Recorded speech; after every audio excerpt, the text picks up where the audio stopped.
Hindi folk adventure. कथा अपुराण। श्री स्कंद कुमार कथा सुना रही हैं और अगस्त्य मुनि अत्यंत तल्लीन होकर उसे सुन रहे हैं। कुमार जी जिस प्रकार कथा का क्रम बढ़ाते हैं, अगस्त्य मुनि के चेहरे के भाव भी उसी के अनुरूप बदलते जाते हैं। सुखद प्रसंग पर वे प्रसन्न होते हैं तो विरह की कथा सुनकर उनकी आंखों से अश्रु बहने लगते हैं।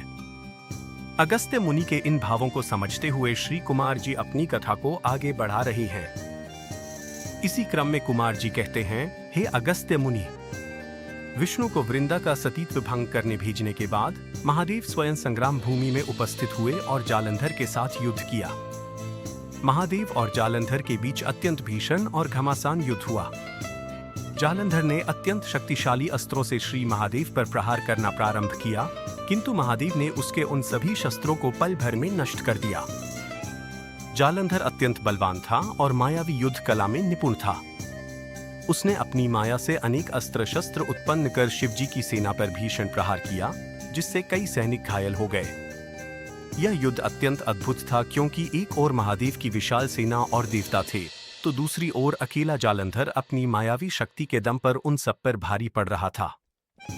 जालंधर बार बार महादेव को ललकारते हुए कह रहा था, हे महादेव, अगर प्रहार कर सकते हो तो सीधा प्रहार करो। जैसे ही महादेव अस्त्र चलाते, जालंधर माया से गायब होकर दूसरी ओर प्रकट हो जाता और अट्टहास करते हुए चिढ़ाता, हा हा हा, अब इधर वार करो, खुद को वीर समझते हो ना, तो अब यहाँ प्रहार करके दिखाओ। इस प्रकार जालंधर हंसते हंसते मायावी युद्ध कर रहा था, जो अत्यंत अद्भुत और भयानक था। तभी, क्योंकि विष्णु ने वृंदा का पतिव्रता धर्म भंग कर दिया था, जालंधर धीरे धीरे बलहीन होने लगा। इसी बीच महादेव ने आकाश में युद्ध करते समय जालंधर को कमजोर पड़ते हुए देखा। उन्होंने तुरंत अपना त्रिशूल उठाया, अपनी तीनों आंखों से अग्नि की ज्वाला प्रकट की और अत्यंत क्रोध में लाल आंखें कर जालंधर की छाती पर निशाना साधकर त्रिशूल से प्रहार किया। उस त्रिशूल के प्रहार से जालंधर की मृत्यु हो गई और उसका विशाल शरीर गर्जना के साथ महल के आंगन में जा गिरा। वह भयानक शब्द सुनकर जब वृंदा बाहर आई तो अपने स्वामी का मृत शरीर देख विलाप करने लगी। वह रोते हुए बोली, हे स्वामी, मुझे इस अवस्था में अकेला छोड़कर आप कहाँ चले गए? अभी कुछ समय पहले हम कितने आनंद में थे और अचानक यह कैसा बिछोह? हे भगवान, यह कैसी नियति है? इस प्रकार वृंदा करुण विलाप करने लगी। वृंदा विलाप करते हुए बोली, पापिष्ट विष्णु, तुम्हारे कपट के कारण मेरे स्वामी की यह गति हुई।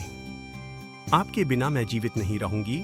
फिर अपने बाल बिखेर कर उन्होंने विष्णु को श्राप दिया, हे छल करने वाले विष्णु, तुम्हारा कभी कल्याण न हो। मैं तुम्हें श्राप देती हूं कि तुम्हें घास, कुश, झाड़ी, तुलसी, वृक्ष, पीपल और पत्थर, शालिग्राम बनकर रहना पड़े। इतना कहकर वृंदा विलाप करते हुए अपने पति जालंधर के साथ सती हो गई। हे मुनि, पतिव्रता धर्म संसार में सबसे श्रेष्ठ है। जालंधर की कथा यही सिखाती है कि एक पतिव्रता स्त्री के प्रभाव से उसका पति अत्यंत बलवान हो जाता है। जालंधर की शक्ति इतनी थी कि उसने महादेव और उनकी सेना को भी संकट में डाल दिया था। यदि उसका सतीत्व भंग न हुआ होता तो स्वयं महादेव के लिए भी उसे जीत पाना लगभग असंभव था। पतिव्रता नारी की शक्ति इतनी अपार होती है। हे अगस्त्य मुनि, पतिव्रता वृंदा के श्राप के कारण भगवान विष्णु को झाड़ी के रूप में तुलसी, घास के रूप में कुश, वृक्ष के रूप में पीपल और पत्थर के रूप में शालिग्राम बनकर रहना पड़ा। इसीलिए इन चारों को नारायण का रूप मानकर आज भी पूजा जाता है। इसके पश्चात विष्णु जी ने महादेव को सब वृत्तांत सुनाया और उनसे आज्ञा लेकर श्राप मुक्ति के लिए उन रूपों को धारण कर लिया। महादेव नंदी पर सवार हुए और ब्रह्मा आदि देवताओं को आगे पीछे लिए अप्सराओं के नृत्य और गंधर्वों के गायन के बीच स्वर्ग से हो रही पुष्प वर्षा के साथ विजय उत्सव मनाते हुए अपने गणों सहित कैलाश की ओर प्रस्थान किया। शिव पार्वती आनंद पूर्वक कैलाश पहुंचे और सभी देवता भी महादेव से विदा लेकर अपने अपने आश्रम लौट गए। हे अगस्त्य मुनि, स्वर्ग के बाद अब पाताल की कथा सुनिए। माता पार्वती की आज्ञा से अश्वत्थामा ऋषि रसातल नामक पाताल लोक पहुंचे। वह स्वर्ण नगरी सूर्य के समान तेजस्वी रत्नों से जड़ित और धन धान्य से पूर्ण थी। वहां शेषनाग तक्षक और वासुकी जैसे अनेक शक्तिशाली नाग और अत्यंत सुंदर नागिनियां दिव्य वस्त्राभूषणों से सुसज्जित होकर निवास करती थी। अश्वत्थामा ने शेषनाग से कहा, हे शेषनाग, मैं माता पार्वती की आज्ञा से यहाँ आया हूँ ताकि स्वस्थानी परमेश्वरी के व्रत द्वारा दुखी और दरिद्रों का उद्धार कर सकूं। क्या यहाँ कोई दुखी है? तब शेषनाग बोले, हे ऋषिवर, यहाँ तो सब सुखी हैं, किंतु वन के समीप शंखचूड़, रत्नचूड़ और धृतराष्ट्र नागों के घर हैं। उनकी पत्नियां बहुत दुखी हैं, आप वहां जाकर उनकी सहायता करें। यह सुनकर अश्वत्थामा ऋषि उधर ही चल पड़े। जब वे उनके आश्रम के समीप पहुंचे, तब उन्होंने नागों की पत्नियों इलावती, रत्नावती, मृगावती और मदनावती को नाम लेकर पुकारा। वे नागिनियां, जो अपने पतियों के प्रेम की प्रतीक्षा में विरह में बैठी थी, बाहर आईं और बोलीं, हे ऋषिवर, हम दुखियों की कुटिया पर आपका आगमन किस प्रयोजन से हुआ है? इसके बाद वे अपनी व्यथा सुनाने लगी। अपने पतियों के परदेश जाने के बाद ये नागिनियां वियोग का दुख सहते हुए वन में रह रही थी। 12 वर्ष बीत जाने पर भी उन्हें अपने पतियों का कोई समाचार नहीं मिला था। अत्यंत सत्यवादी होने के कारण वे कठिन परिस्थिति में भी ईश्वर से प्रार्थना करती रहीं। जब अश्वत्थामा ऋषि दुहक के सागर में डूबी उन नागिनियों का उद्धार करने पहुंचे, तब वे अत्यंत हर्षित हुए।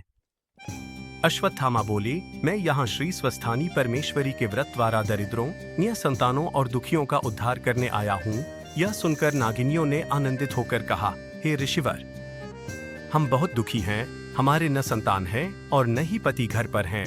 उन्होंने अपने पतियों के परदेश जाने का पूरा वृत्तांत सुनाया और ऋषि को श्रद्धापूर्वक आसन पर बिठाकर व्रत सिखाने का आग्रह किया। अश्वत्थामा बोले, हे नागिनियों, सत्ययुग में माता पार्वती ने महादेव को पति रूप में पाने के लिए जिस विधि से श्री स्वस्थानी व्रत किया था, वह सुनो।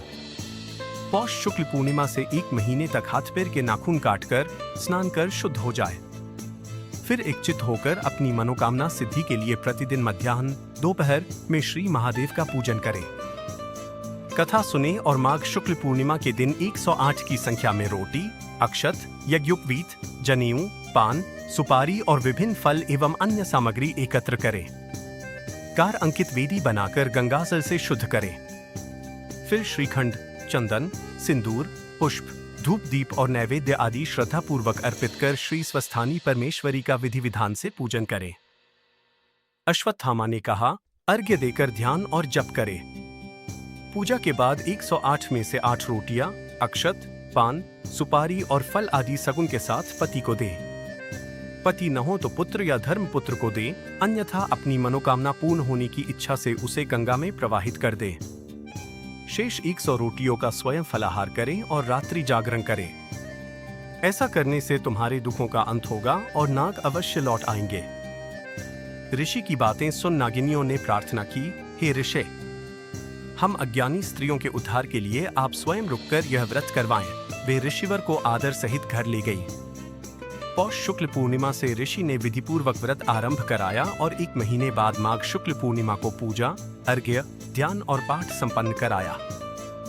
नागिनियों ने अर्घ्य देकर अंजलि बांधी और प्रार्थना की, हे स्वस्थानी परमेश्वरी, हम दुखी पापिनों की पूजा से संतुष्ट होकर हमें इस दुख के सागर से पार लगाइए। इतना कहकर स्तुति समाप्त होते ही हजारों सूर्यों के समान तेजस्वी श्री स्वस्थानी परमेश्वरी प्रकट हुई और कहा, हे नागिनियों, तुम्हारे दुखों का नाश होगा और नाग भी शीघ्र लौट आएंगे।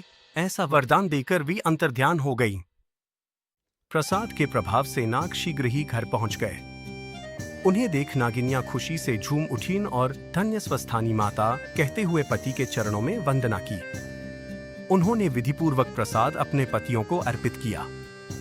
इसके पश्चात अश्वत्थामा ऋषि को श्रद्धापूर्वक भोजन कराकर दक्षिणा दी गई। ऋषि के विदा होने के बाद वे सभी नागनागिनी अपार सुख संपत्ति के साथ आनंद पूर्वक रहने लगे। नागिनियां हर्ष से गदगद होकर बोलीं, स्वामी, इतने वर्षों तक हमें अकेला छोड़कर आप कहाँ थे? नागों ने उत्तर दिया, हम काम की खोज में बहुत दूर चले गए थे। आज जब हम समुद्र के भीतर थे, तब अचानक वहां रोटियां बहकर आईं। उन्हें देखकर हमें तुम्हारी याद आई और हम उन्हें लेकर घर की ओर चल पड़े। रास्ते में हम सभी की भेंट हो गई। यह सब श्री स्वस्थानी व्रत का प्रभाव जानकर उन्होंने जयकार किया, धन्य श्री स्वस्थानी माता, आपकी जय हो। और सब आनंदपूर्वक रहने लगे। Hindi folk adventure. कथा अपुराण।